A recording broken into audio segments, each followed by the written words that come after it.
तुम्हें क्या कष्ट है भक्त, कृपया मुझे बताओ।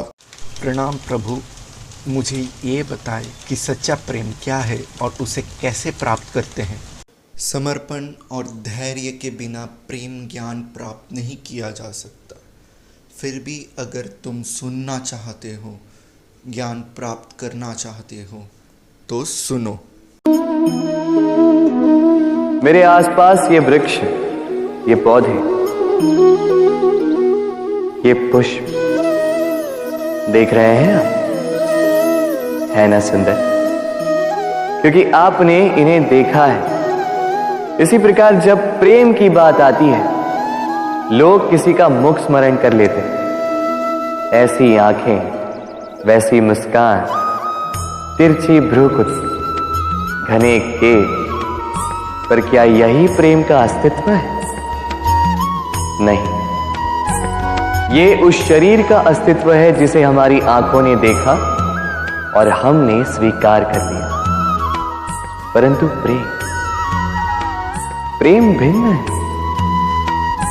प्रेम उस वायु की भांति है जो हमें दिखाई नहीं देता, किंतु वही हमें जीवन देता है। संसार किसी स्त्री को कुरूप कह सकता है, क्योंकि वो उसे अपनी तन की आंखों से देखता है, परंतु संतान उसी माता को संसार में सबसे सुंदर समझती, क्योंकि वो भाव से जुड़े। तन की आंखों से देखोगे तो वैसे भी पहचान नहीं पाओगे जैसे राधा मुझे पहचान नहीं पाई। इसलिए यदि प्रेम को समझना है तो मन की आंखें खोलो और प्रेम से कहो, राधे राधे।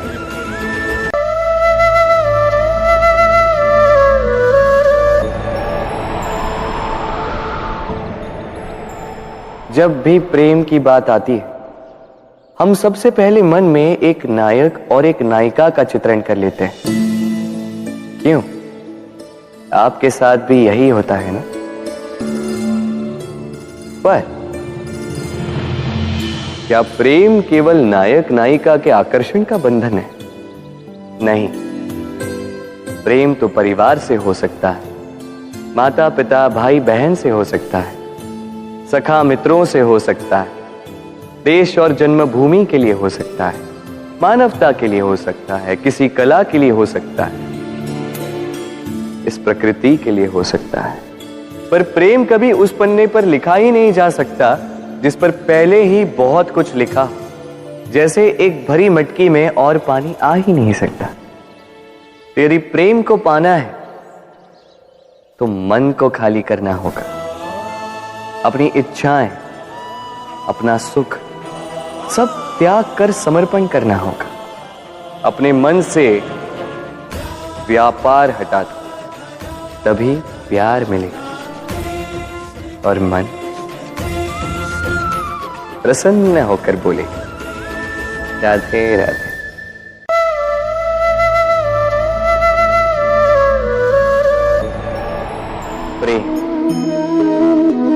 प्रेम विधाता की सबसे सुंदर कृति, परंतु हर कृति को संभालना पड़ता है। अब इसी मूर्ति को देख लीजिए। जब कलाकार ने इसे रचा तब ये बहुत सुंदर थी, परंतु इसके पश्चात इसे संभाला नहीं गया। इसके स्वामी ने इसके देखभाल का कर्तव्य ठीक से नहीं निभाया और अब यह मूर्ति असुंदर लगने लगी। इसी प्रकार केवल कह देने से प्रेम नहीं हो जाता। इसके लिए आपको अपने कर्तव्यों को पूर्ण करना होगा। तो देश की रक्षा, परिवार और संबंधियों की सुरक्षा, संतान को संस्कार, जीवन साथी का आभार, ये कर्तव्य जब तक नहीं निभाओगे प्रेम से दूर होते जाओगे। तो यदि प्रेम का अमृत पाना है तो कर्तव्य की अंजलि बनानी होगी और मन से कहना होगा, राधे राधे।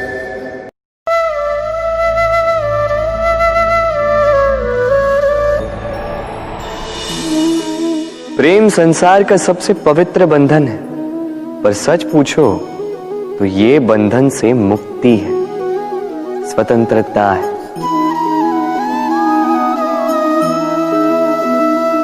नहीं समझे? समझाता हूं। यदि कोई आपका प्रेम ठुकरा दे, यदि कोई आपका प्रेम समझ ही ना पाए, तो क्या होगा?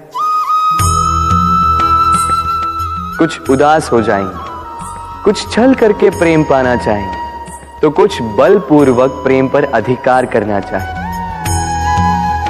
किंतु यह आवश्यक नहीं कि जिससे आप प्रेम करते हो उसे भी आपसे प्रेम, क्योंकि प्रेम कोई वस्तु नहीं है, न राज्य है, न धन जिसे आप बल से अपने वश में कर सको। प्रेम वो शक्ति है जो आपके लिए हर बंधन तोड़ सकती है, किंतु स्वयं किसी बंधन में नहीं फंसती।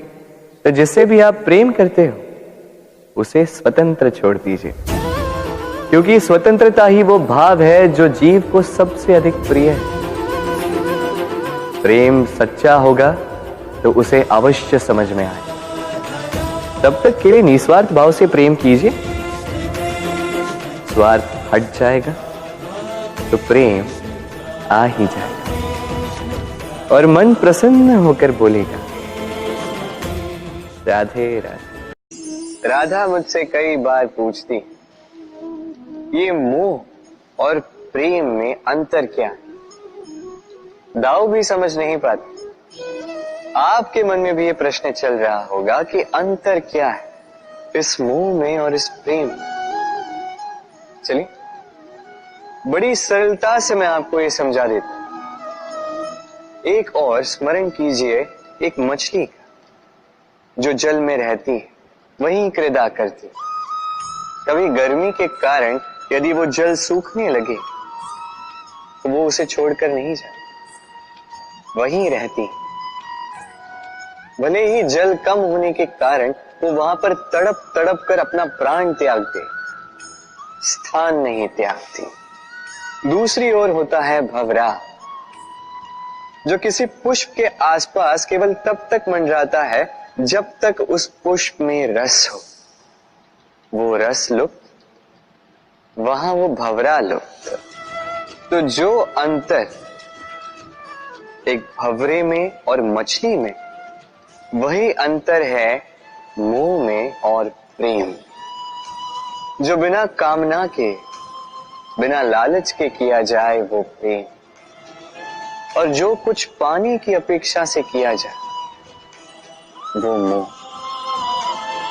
इसलिए त्याग दीजिए इस मोह को और मेरे साथ प्रेम से कहें, राधे राधे राधे। अगर कोई प्रेम समझने में असमर्थ है तो उसके जीवन में प्रेम का